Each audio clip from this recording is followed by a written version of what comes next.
Бул видине карап, террасага чыгып алып, чайды ура турган видтерде экен, достор. Эсине айтымында уна полностью родной окрастарында. Тонировканы ham сүйлөшүп алып койсоңуз, карасаңыз кандай жарашып турат.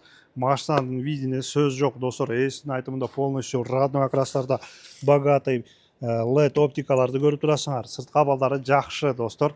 Так, 2019 2 көлөмдө газ, жайкы дөңгөлөктөр, заводской богатый дискаларында. Ички абалдарына бир сире кирип чыгабыз. Полный электропакет, кожаный сиденьялары, перфорированный электрический управление болот, өзгөчө поликтер төшөлгөн, антизаностору бар.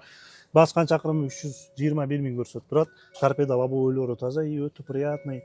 Тканьдарда накидкалар төшөп коюптур торпедага. Мультируль бар.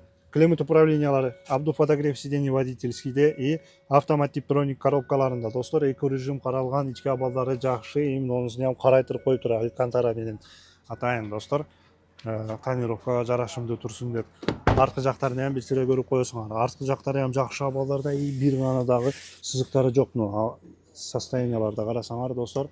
2019 родной окраста деп айтты. Богатый LED стопторунда. Айтылыш баасы 12.500 ақш доллары, содалашу жолдору каралат. Байланыш номерлери видеонун астында болот. Байланышып, унан бир сире текшерип басып коюңуз. Родной окраста деди.